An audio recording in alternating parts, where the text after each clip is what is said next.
ఈరోజు వాస్తవానికి నేను ఒక సబ్జెక్ట్ మీద మాట్లాడాలని ప్రిపేర్ అయ్యాను. అదేంటంటే పోలవరం డయాఫ్రమ్ వాల్కు సంబంధించి అంతర్జాతీయ నిపుణుల కమిటీ చెప్పిన దానికి భిన్నంగా డయాఫ్రమ్ వాల్ నిర్మాణం చేస్తున్నారు. 1.5 మీటర్లు వెడల్పులో ఉండవలసినటువంటి డయాఫ్రాల్ మందాన్ని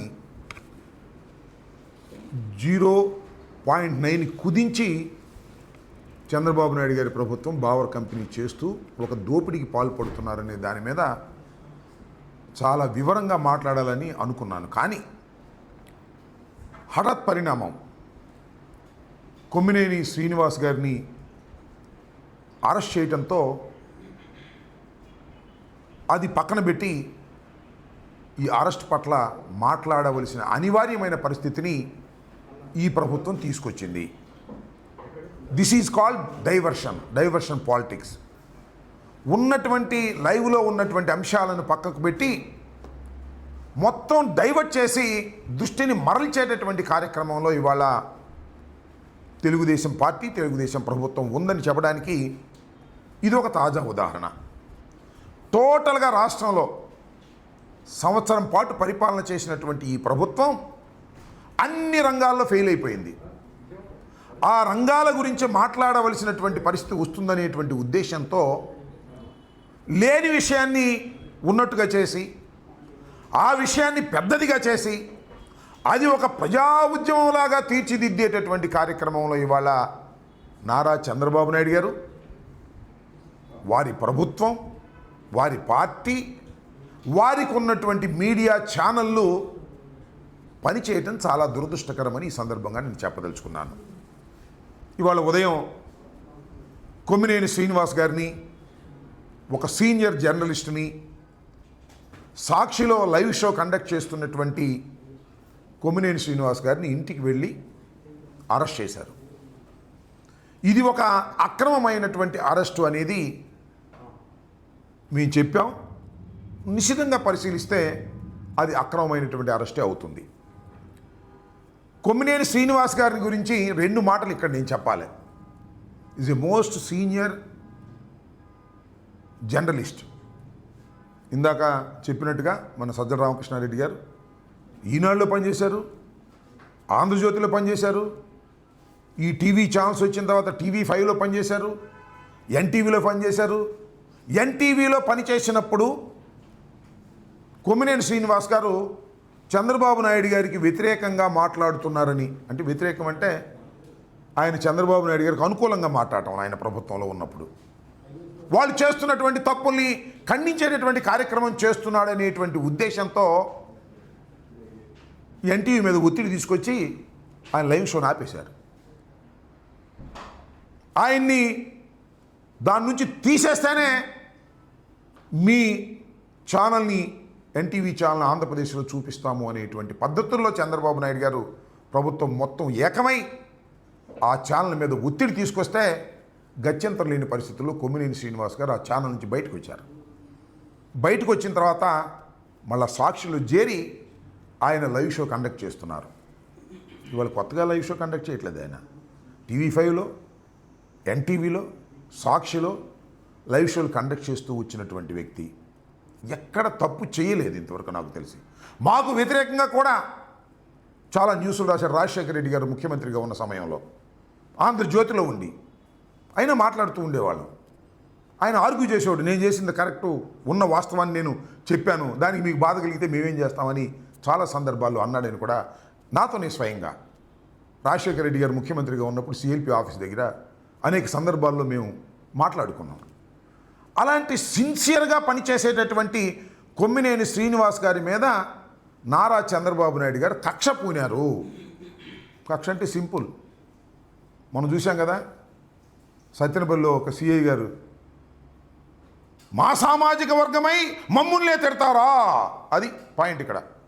మా సామాజిక వర్గమై మమ్ముల్నే దూషిస్తారా, మమ్ముల్నే విమర్శిస్తారా, ఏ కొమ్మినేని అని కక్ష పెట్టాడు పాపం చంద్రబాబు నాయుడు గారు. ఆ కక్ష ఇవాళ తీర్చుకునేటటువంటి పరిస్థితికి దిగజారిపోయాడని మనవి చేస్తున్నాం. ఎస్, నేను చెప్తానండి, అడుగుతానండి. ఇప్పుడు లైవ్ షోలో అనేకం జరుగుతున్నాయి. మీరు చూశారుగా, లైవ్ షోలో కొట్టుకున్నారు, లైవ్ షోలో బూతులు మాట్లాడుకున్నారు. ఎవరు వాళ్ళు? ఆ ఛానల్కి సంబంధించిన వారు కాదు, ఆ ఛానల్ ఇన్విటేషన్ మీద వచ్చిన వారు. వారు ఇష్టం వచ్చినటువంటి వారి అభిప్రాయాలు చెప్పారు, చెబుతారు కూడా. చెబితే ఆ ఛానల్ మీద అంటగట్టేస్తారా? ఇంతకుముందు అంటగట్టారా? నేను మనవి చేస్తున్నా, TV5, ABN వీళ్ళందరూ ఇవాళ మాట్లాడుతూ ఉన్నారు ఇష్టం వచ్చినట్టుగా.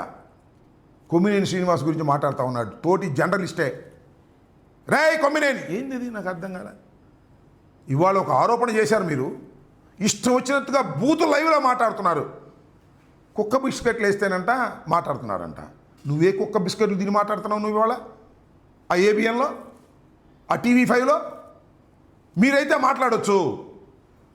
ధర్మంగా ధర్మమైన విశ్లేషణ చేసేటటువంటి వ్యక్తి కొమ్మినేని శ్రీనివాస్. దీనిలో ఏ విధమైన సందేహం లేదు. ఇవాళ ఆయన మీద గుడ్డగాల్చి వేసేసి తుడుచుకోమని ఇవాళ మరి మాట్లాడుతున్నారు. ఎస్, ఆయన పేరు రాజు గారు వచ్చారు, విశ్లేషకులు. ఇవాళ కొత్తగా రావట్లేదే, చాలా ఛానల్స్కి వెళ్తున్నాడే. ఆయన ఒక అభిప్రాయాన్ని వ్యక్తం చేశాడు, అది తప్పు కావచ్చు. దానికి సాక్షికి సంబంధం ఏంటి? ఒక ఇన్విటేషన్ మీద వచ్చినటువంటి ఒక విశ్లేషకుడు కానివ్వండి, లేదా ఒక జర్నలిస్ట్ కానివ్వండి, తన అభిప్రాయాన్ని చెప్పినప్పుడు ఆ అభిప్రాయం తప్పు అయినప్పుడు ఆయన అభిప్రాయానికి బాధ్యుడై ఉండాలి తప్ప కొమ్మినేని శ్రీనివాస్ గారికి ఏం సంబంధం? సాక్షికి ఏం సంబంధం? ఆలోచించమని మనం చేస్తున్నాం. అంటే నీ కొమ్మినేని శ్రీనివాస్ గారి మీద కక్ష ఉంది కాబట్టి, సాక్షి మీద కక్ష ఉంది కాబట్టి దేశంలో ఉన్నటువంటి మీడియాలన్నీ మేనేజ్ చేయగలను, కానీ రాజశేఖర రెడ్డి గారు పెట్టినటువంటి సాక్షిని మాత్రం నేను మేనేజ్ చేయలేను కాబట్టి సాక్షి మీద బురద జల్లే కార్యక్రమం, సాక్షిలో పనిచేస్తున్న వారి మీద బురద జల్లే కార్యక్రమం. ఏమండి, నాకు తెలియక అడుగుతాను. సాక్షిలో అనేకమైన వార్తలు వస్తాయి, అనేక మంది విశ్లేషకులు వస్తారు, జర్నలిస్టులు వస్తారు బయట నుంచి. వాళ్ళు తమ అభిప్రాయాలను వ్యక్తం చేసినప్పుడు అవి తప్పు అయినప్పుడు వాళ్ళు క్షమాపణ చెప్తారు, చెప్పారు.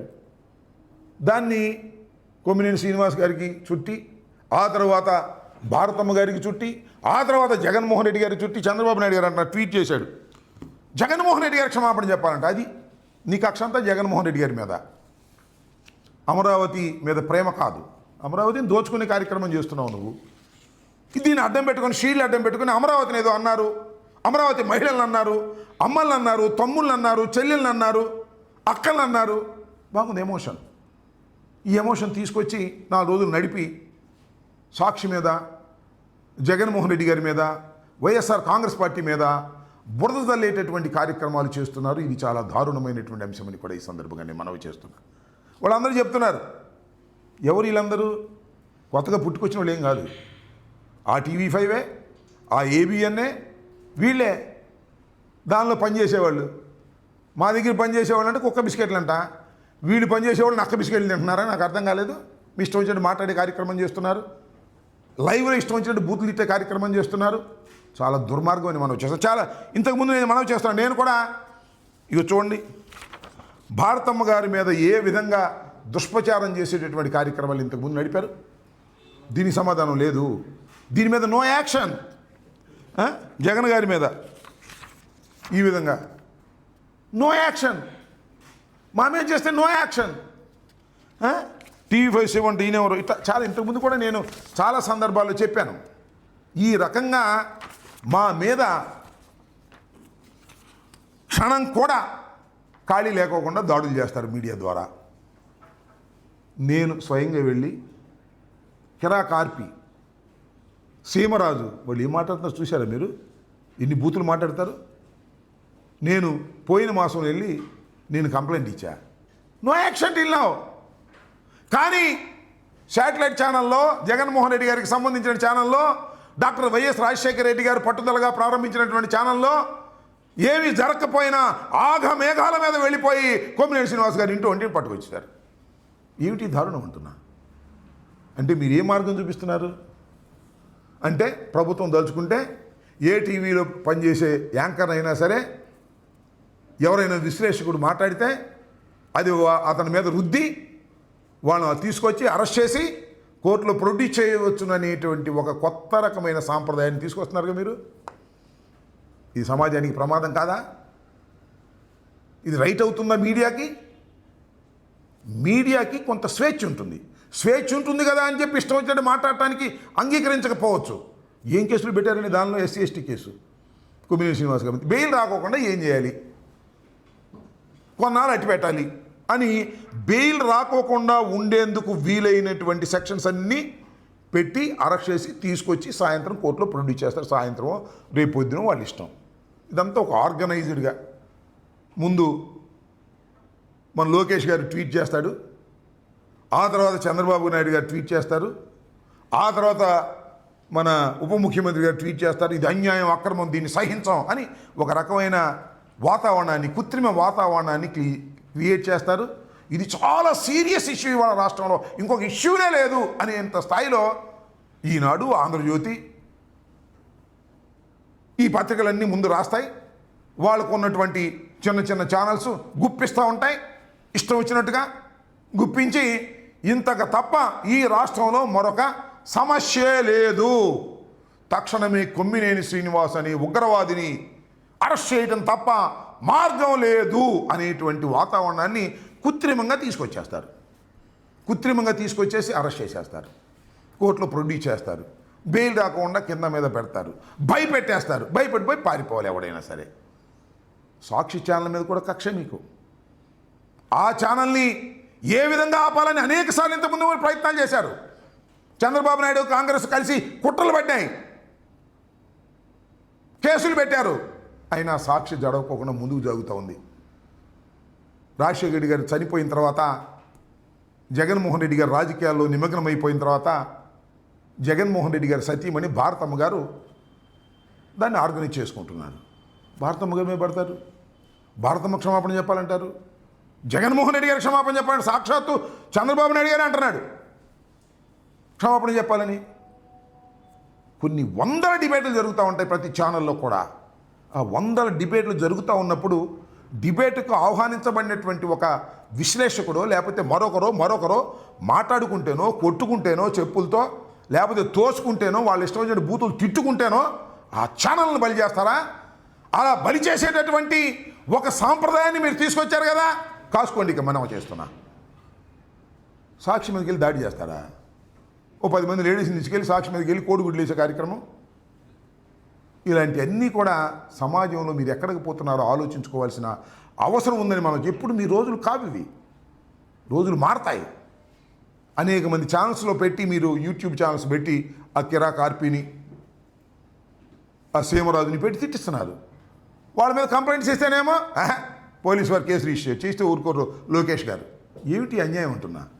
10 మందిని పోగు చేసి, గందరగోళం చేసి, దౌర్జన్యం చేసేటటువంటి కార్యక్రమాలు మీరు చేస్తున్నారు. ఒక వర్షం ప్రకారం, ఒక పద్ధతి ప్రకారం ముందేమో తెలుగుదేశం పార్టీ నుంచి ట్వీట్ చేస్తారు, తర్వాత నారా లోకేష్ గారు ట్వీట్ చేస్తాడు, తర్వాత చంద్రబాబు నాయుడు గారు ట్వీట్ చేస్తారు, తర్వాత ఏమో పవన్ కళ్యాణ్ గారు ట్వీట్ చేస్తారు. హైప్ చేసుకుంటూ రావడం అనమాట. హైప్ చేసుకుంటూ వచ్చి వెళ్ళి కొమ్మినేని శ్రీనివాస్ గారిని వెళ్ళి పట్టుకొచ్చేస్తారు. 70 ఏళ్ల వయసు కలిగినటువంటి కొమ్మినేని శ్రీనివాస్ గారు ఇది నాట్ ఏ క్రిమినల్, ఒక జర్నలిస్టు. ఆయన ఏదో అన్నాడని ఆయన వాళ్ళని నివారించడానికి ప్రయత్నం చేసిన సందర్భం కూడా మనకు కనిపిస్తుంది. ఒక విశ్లేషకుడిని లేదా ఒక జర్నలిస్టుని మనం డిబేట్కి పిలుస్తాం, వాళ్ళు కాఫీ ఇస్తాం. మాకైతే టిఫిన్లో పెట్టేవాళ్ళు TV5లో పిలిచి, నాకు బాగా గుర్తు. టిఫిన్లు పెట్టి కూర్చోబెట్టి గౌరవించి మా చేత డిబేట్లో పాల్గొనేట్టు చేసేవాళ్ళు. మేము మాట్లాడేవాళ్ళం. మేము మాట్లాడిన దానికి వాళ్ళు బాధ్యులా? What is this? దుర్మార్గంగా ఇవాళ వ్యవహరిస్తున్నారు తెలుగుదేశం ప్రభుత్వం. తెలుగుదేశం ప్రభుత్వమే కాదు, తెలుగుదేశానికి అండగా ఉండి పనిచేస్తున్నటువంటి ఛానల్స్ కూడా దుర్మార్గంగా మాట్లాడుతూ ఉన్నాయి, దుర్మార్గంగా ప్రవర్తిస్తూ ఉన్నాయి. ఇదంతా కూడా పచ్చి దగ అనేటువంటి కార్యక్రమంలోకి మీరు తీసుకువెళ్తున్నారు. చాలా ఉన్నాయండి ఈ రాష్ట్రంలో చేయాల్సిన పనులు. ఏ ఒక్క పని చేయకోకుండా టోటల్గా డైవర్ట్ చేసేటటువంటి కార్యక్రమం. వాళ్ళు ఎన్ని ఇష్యూస్ ఉన్నాయి వాళ్ళ రాష్ట్రంలో, ఎన్ని చోట్ల ఆర్డర్ ఫెయిల్ అయిపోయింది, ఎన్ని చోట్ల దారుణాలు జరుగుతూ ఉన్నాయి, ఎన్ని చోట్ల కేసులు పెడుతున్నారు. వాటి గురించి పట్టించుకోరు. కొమ్మినేని శ్రీనివాస్ అరెస్టే ఈ రాష్ట్రానికి ప్రధానమైనది తప్ప రెండోది లేదు అని డైవర్ట్ చేసేటటువంటి పాలిటిక్స్ చేస్తున్నారు నారా చంద్రబాబు నాయుడు గారు, వాళ్ళ అబ్బాయి లోకేష్ గారు. ఇది సరైనటువంటి విధానం కాదని ముఖ్యంగా నేను రాష్ట్ర ప్రజానీకానికి, ఇవాళ రాష్ట్ర ప్రజానీకానికి ఇన్ని గొంతుల్లో మా గొంతు వినపడకపోవచ్చు. అదేదో సామెత చెప్తారే, నిజం ఇంటి బయటకు వచ్చే లోపల అబద్ధం దేశమంతా తిరిగి వచ్చిందని. ఇవాళ ఈ విష ప్రచారం దేశమంతా తిప్పుతూ ఉన్నారు. చంద్రబాబు నాయుడు గారి పత్రికలు, ఈనాడు, ఆంధ్రజ్యోతి, ఏ పత్రిక వాళ్ళకి అనుకూలమైన పత్రిక ఫ్రంట్ పేజీల్లో ఫ్రంట్ హెడ్డింగ్లు పెట్టేసి, TV5లో దానిలోను దీనిలోను ఇదే పని, ఇంక రెండో పనే లేదు యాంకర్లు. కొమ్మినేని శ్రీనివాసన్ ఆరా పోరా తోరా గిరా అని వాడిని తిట్టేయటం ఆయన్ని. ఏంటి నాకు అర్థం కాలేదు. ఈ రకమైనటువంటి దుర్మార్గమైనటువంటి ఆలోచన కార్యక్రమంతో చంద్రబాబు నాయుడు గారి ప్రభుత్వం పనిచేస్తున్నటువంటి సందర్భాన్ని ఇక్కడ మనం గుర్తు చేసుకోవాలని కూడా మనవి చేస్తున్నాను. చాలా దారుణమైనటువంటి కార్యక్రమానికి వాళ్ళ చంద్రబాబు నాయుడు గారు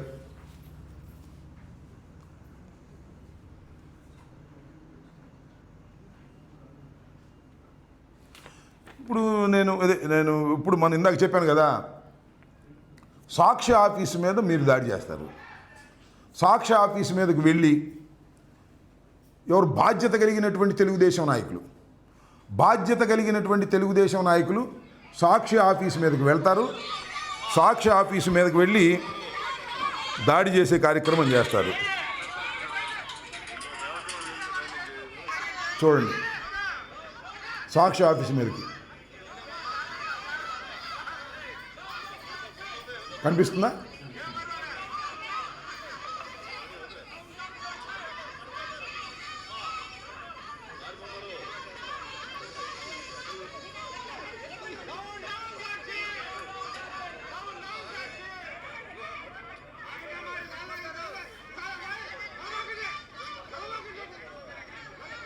నవమాకండి అంట, డౌన్ సాక్షి నవమాకండి అంటున్నాడు.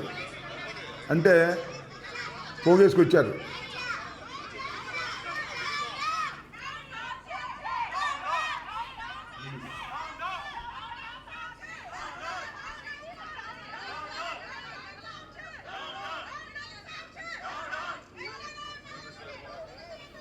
సరే, ఓకే. అంటే నేను ఇక్కడ గమనించాల్సింది ఏంటంటే, ఏదో సందు దొరికింది కదా అని చెప్పేసి సాక్షి ఆఫీసుల మీద మరొక ఆఫీసుల మీద దాడి చేయటం మీరు మొదలెడితే ఎక్కడికి వెళ్తుంది? దాడులు చేయటం మీ వల్లే అవుద్దా? ఇంకా జనం చాలామంది ఉన్నారుగా, వాళ్ళని రెచ్చగొట్టడం కాదా అని నేను అడుగుతా ఉన్నా. ఒక సాక్షి పత్రిక ఆఫీసు మీదకి మీరు ఒక ఆరోపణ చేసి ఆయన్ని పట్టుకొచ్చారు, కేసు పెట్టారు, చూస్తాము. We will see in the court. ఎన్నాళ్ళు పెట్టగలుగుతారో, ఏం చేస్తారో చూస్తాం. సాక్షి ఆఫీస్ మీదకి దాడికి వెళ్ళి సాక్షి ఆఫీస్ మీద గేట్లు పైకి దూకేటటువంటి పరిస్థితి వాళ్ళ ఉన్మాదంతో మీరు చేయొచ్చు. ఇది కరెక్టేనా? అలాగే చేయటం మొదలెడితే కడవలు కూడా ఎక్కడికి వెళ్తుంది సమాజం? మాకు వ్యతిరేకంగా ఉన్న పత్రికలు ఉన్నాయి కదా, వాళ్ళకి ఆఫీసులు ఉన్నాయి కదా. ఇదేనా సంస్కృతి? ఇలాంటి సాంప్రదాయాన్ని మీరు తీసుకొస్తున్నారా? ఆలోచించుకోమని మనం చేస్తున్నాం. కాబట్టి సాక్షిలో జరిగినటువంటి డిబేటుకు సంబంధించి ఎవరు ఏ అభిప్రాయాలు చెప్పినా అది సాక్షికి సంబంధం లేదనే విషయాన్ని గమనించాలి. సాక్షికి సంబంధం లేదు, వైఎస్ఆర్ కాంగ్రెస్ పార్టీకి సంబంధం ఉండదు. పైగా ఆ రాజు గారు క్షమాపణ చెప్పాడు. That is his individual opinion. ఆ ఒపీనియన్ సాక్షి ఒపీనియన్ ప్రసరించినటువంటి ప్రసారాల్లో వచ్చినటువంటి ఒపీనియన్ సాక్షి ఒపీనియన్ అవుతుందా? ఈ సింపుల్ లాజిక్ని మర్చిపోయి దొరికిందే ఛాన్స్ కదా అని సాక్షి మీద, కొమ్మినేని శ్రీనివాస్ గారి మీద రంకెలేసి మీడియాలో పెద్దగా చెప్పించి చివరికి తీసుకొచ్చి అరెస్ట్. అంతకనే ఏం చేయగలుగుతారు మీరు? అరెస్ట్ చేస్తారు, లోపలేస్తారు, అటు పెట్టేస్తారు అక్కడే చచ్చిపోయేదాకా. కొమ్మినేని శ్రీనివాస్ గారు రిలీజ్ కాడా? ఇవాళ కాకపోతే రేపు కాకపోతే ఎల్లుండి, లేకపోతే 10 రోజులు, 15 రోజులు, నెల రోజులు, అంతేగా. ఇప్పటికే చాలామంది ఉన్నారుగా. ఏంటిది? ఎక్కడికి పోతున్నారు? ఇక ప్రభుత్వం అంటే వైసీపీకి సంబంధించిన, సాక్షికి సంబంధించిన వాళ్ళని అరెస్ట్ చేయటం, లోపల పెట్టడం తప్ప రెండో పనే లేదా? ఇచ్చిన హామీల గురించి పట్టించుకునేది లేదా? ఇచ్చిన హామీలు నెరవేర్చే పరిస్థితి లేదా? డైవర్ట్, ఏమి చేతగాక, ఏమి చెయ్యలేని దద్దమ్మలు చేసేటటువంటి కార్యక్రమాన్ని వాళ్ళ మీరు తెలుగుదేశం పార్టీ, చంద్రబాబు నాయుడు గారు, లోకేష్ చేస్తున్నారు. ఇది సమాజానికి మంచిది కాదని కూడా ఈ సందర్భంగా నేను చెప్పదలుచుకున్నాను. Stay aware, stay bold. Like, subscribe and follow at Ammati Rambabu Official for truth and clarity in today's politics.